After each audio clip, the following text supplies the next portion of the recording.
In this video, I'm going to help you develop a great chipping game, and at the end of the video, I've got a great drill to help you exercise this motion and help you develop a little bit of better touch. So, when it comes to chipping, I like to keep things simple. You've got to start somewhere. Starting with the setup. You know, the most basic form, I like the feet very close together. That way, your ball can't get too far forward or too far back. It'll really help you make better ball contact because you can't get that far off when your feet are very close together. The next thing is club selection. What club should I use to chip with? Well, it really depends. Depends on the shot. It depends. Is it far away? Is it really close? Do I have a lot of green to work with? Do I not have that much green to work with? I like to start with a club where you have at least 2 or 3 clubs each direction. Let me explain. I've got my pitching wedge here because more loft from here, I have a 50 degree, a 56 degree, and a 60 degree. And less loft, I mean, I've got 9 iron, 8 iron, 7 iron, and so on and so forth.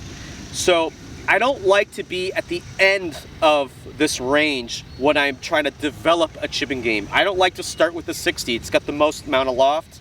It's the least forgiving. You've got to swing really hard. So let's start with the pitching wedge, and now it starts to kind of develop the motion. We're just chipping the ball. We're just advancing it. It's not a short, quick motion. It's a long, slow, fluid motion. Hands are slightly going to be ahead. Body's turning, chest is turning, everything goes. The key is nothing stays still. All right, I'm going to hit a couple shots for you. I'm going to go to the white flag, go back.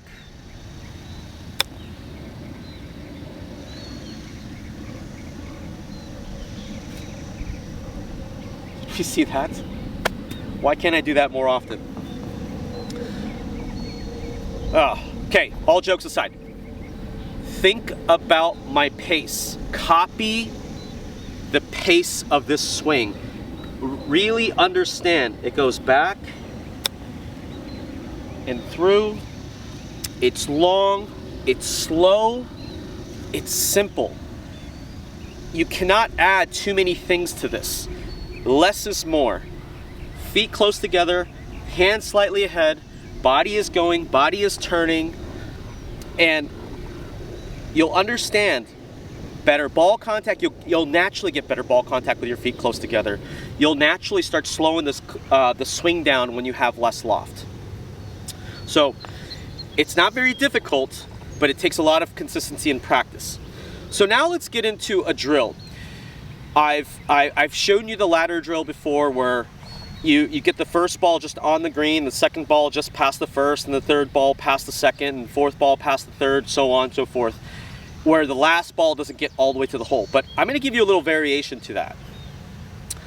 I'm going to start with the most lofted club.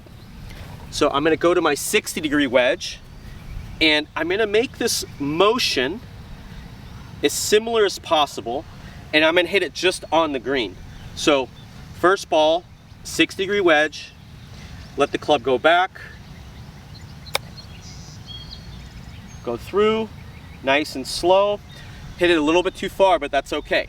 Now on the second ball, I'm going to take my next wedge, my 56, I'm going to try to make the same motion and hit it just past the first ball.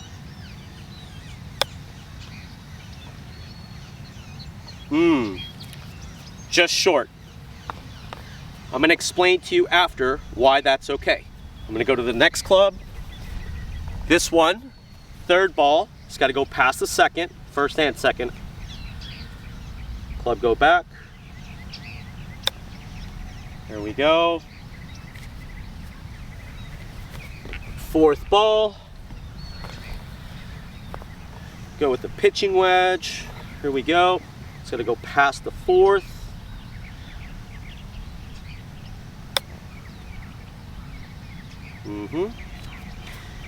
Fifth ball, 9-iron. Same swing. It's got to go past the fourth. Let the club go back. A little too hard. That's okay. Fifth ball, 8-iron. It's got to go past the fifth.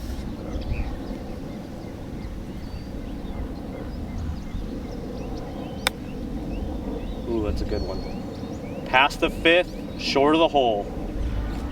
That was really good. Now let's talk about the second ball. The second ball I hit was short of the first, and I said it was okay.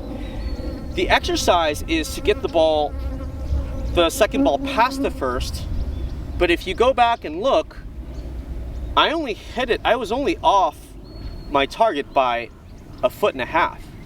Now, if you think about this, when you're chipping and you miss your target by 1.5 feet, that would be considered a good shot. That's why I don't think it's the end of the world to miss a little bit and build that awareness. So getting comfortable with different lofts, but keeping the motion and the motion and the swing speed consistent will really help you with your consistency, distance control, and using different clubs really help you with imagination and kind of develop that short game, that chipping game.